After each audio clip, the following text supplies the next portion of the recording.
दोस्तों, हम टीवी किस लिए देखते हैं? ताकि हम देश की सच्चाई जान सके, देश के अंदर क्या हालात है, देश की इकोनॉमी क्या हालत है। मगर आज टीवी चैनल में क्या हो रहा है? आज भारतीय मीडिया आपस में ही लड़ने पर मजबूर है, जिसमें सभी चैनल आपस में एक दूसरे पर इल्जाम लगा रहे हैं। भारतीय मीडिया आज पत्रकारिता से लोगों का विश्वास खो रहा है। टीआरपी के नाम पर पिछले कुछ दिनों से घमासान चल रहा है। कल मुंबई के कमिश्नर परमवीर सिंह ने एक प्रेस कॉन्फ्रेंस की, जिसमें रिपब्लिक मीडिया नेटवर्क पर सबसे बड़ा आरोप लगाया कि उन्होंने टीआरपी पैसे देकर खरीद ली है और लोगों को बेवकूफ़ बनाया जा रहा है। इसके बाद सभी चैनलों ने इस मुद्दे पर रिपब्लिक भारत के खिलाफ खबरें चलाई। अर्नब गोस्वामी का नाम लेकर खूब खबरें चलाई। खबरों की हेडिंग, अर्नब का हुआ भांडाफोड़, रिपब्लिक भारत का बड़ा खुलासा, इस प्रकार की हेडिंग चली कुछ। उसके बाद अर्नब जी टीवी पर लाइव आते हैं और परमवीर सिंह जी को खुली चुनौती देते हैं।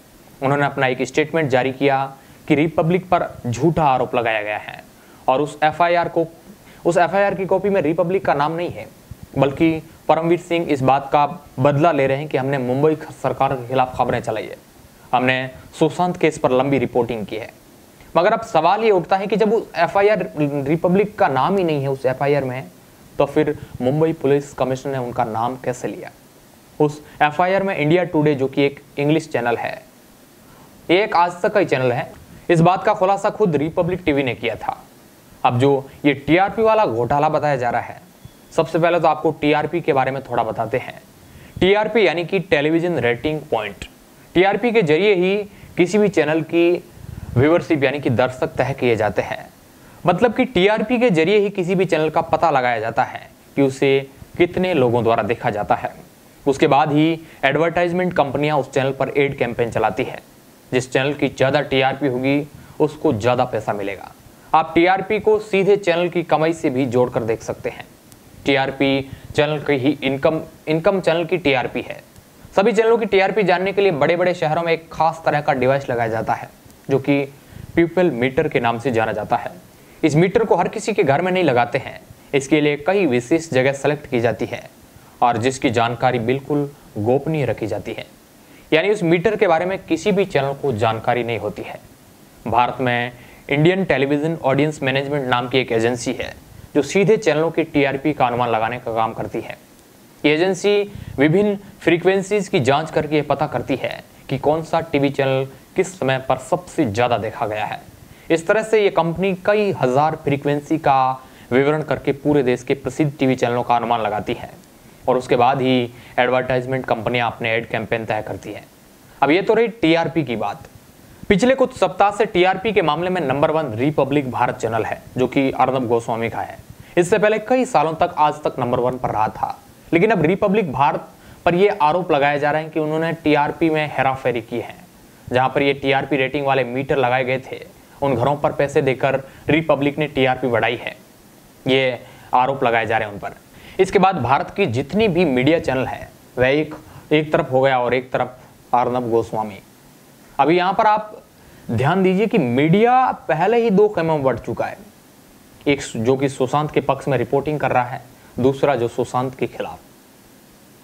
वैसे ये चैनलों की लड़ाई आज की नहीं है, बल्कि 2 महीने पहले शुरू हुई थी। अब सवाल ये उठता है कि आम इंसान कौन से चैनल को देखे?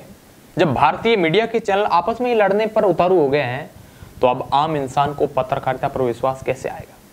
आज से कुछ सालों पहले जब टीवी या अखबार में खबर आती थी तो उसे अलग नजरिए से देखा जाता था कि भाई उनकी खबर टीवी में छपी है, तो एक वो विश्वसनीय होती थी, वो एक विश्वास होता था। लेकिन आज के चैनल पैसों के लिए कोई भी खबर टीवी पर चला देते हैं, तो लोगों में वह पत्रकारिता के प्रति जो विश्वास वो कैसे रहेगा? अब जब ये 2-3 चैनल जो रिपब्लिक भारत पर इल्जाम लगा रहे हैं, उन खुद के ऊपर कल 1 लाख रुपए का जुर्माना लगा है। न्यूज ब्रॉडकास्टिंग स्टैंडर्ड अथॉरिटी यानी कि एनबीएसए ने आज तक पर 1 लाख रुपए का जुर्माना लगाया। एनबीएसए ने यह कार्रवाई सुशांत सिंह राजपूत से जुड़े फर्जी ट्वीट को दिखाने के लिए की गई है। आज तक इतना बड़ा चैनल है कि उस पर पब्लिक आज विश्वास करती है और वही आज झूठी खबर दिखाकर फेक न्यूज को प्रमोट कर रहा है ये बड़ा चैनल। इस कारण तो न्यूज ब्रॉडकास्ट स्टैंडर्ड अथॉरिटी ने आज तक को 1 लाख रुपए का जुर्माना लगाया था। इसके साथ ही एनबीएसए ने 2 और चैनलों पर भी जुर्माना लगाया, जो कि एक जी न्यूज है और एक न्यूज नेशन। इन पर भी फेक खबर फैलाने की वजह से ये जुर्माना लगाया है। अब आप खुद सोचो कि देश की इतनी बड़ी मीडिया संस्थाएं फेक खबर को कैसे प्रमोट कर सकती है। तो पब्लिक इन पर भरोसा कैसे करेंगे, हम इन चैनलों पर भरोसा कैसे करेंगे। अब क्या वाकई में अर्नब गोस्वामी ने अपनी टीआरपी बढ़ाने के लिए हेराफेरी की? पहली बात तो जो टीआरपी के मामले में एफआईआर दर्ज हुई है उसमें रिपब्लिक का नाम नहीं है बल्कि इंडिया टुडे का नाम है। ये रिपब्लिक भारत का कहना है। अगर उस एफआईआर में नाम ही नहीं है तो फिर रिपब्लिक को इस मामले में क्यों झूठा घसीटा जा रहा है, क्यों रिपब्लिक चैनल की बदनामी की जा रही है, जबकि उस एफआईआर में इंडिया टुडे का नाम होते हुए भी प्रेस कॉन्फ्रेंस में उसका नाम नहीं लिया गया। ऐसा क्यों किया गया? ऐसा कई सवाल है जो इस मामले की गंभीरता पर सवाल खड़े करता है। अब कई चैनल इस मामले में जिस तरह खबर दिखा रहे हैं ऐसा लग रहा है जैसे उन्हें अपनी भड़ास निकालने का मौका मिल गया है। आज की मीडिया खबरें कम दिखा रही है और प्रोपेगेंडा ज्यादा दिखा रही है। मीडिया को लोकतंत्र का चौथा खंबा माना जाता है। अगर चौथा खंबा इस तरह गलत खबरें दिखाता रहा या आपस में ही लड़ते रहा तो यह किसी लोकतांत्रिक देश के लिए बड़े खतरे से कम नहीं है। लोकतांत्रिक देश में चौथा खंबा मजबूत होना बहुत जरूरी है। ये चौथा खंबा ही है जो तीनों खंभों पर अपनी नजर बनाए रखता है। एक बहुत ही चिंतन का विषय है क्योंकि आज मीडिया का स्तर बहुत नीचे की तरफ जा रहा है। जो मेन मुद्दे हैं वे आज कोई भी चैनल नहीं दिखा रहा है। आज भारत की जीडीपी पर कोई बात नहीं करता है। जो भारत के असल मुद्दे हैं वे आज मीडिया की कवरेज से गायब है और सभी चैनल आपस में लड़ाई में लगे हुए हैं। अब मैं यहाँ पर यह नहीं कह रहा हूँ कि कौन सा चैनल सही है या गलत, मगर इसी तरह खेल चलता रहा तो किसी लोकतांत्रिक देश के लिए ये बहुत ही बुरा दौर है और ये खतरे की घंटी है। अब इसके बारे में आप क्या सोचते हैं हमें कमेंट बॉक्स में ज़रूर बताएं और आप इस प्रकार की खबरें देखना चाहते हैं तो आप हमारे चैनल को सब्सक्राइब कर सकते हैं। वीडियो के अंत तक बने रहने के लिए आपका बहुत बहुत धन्यवाद।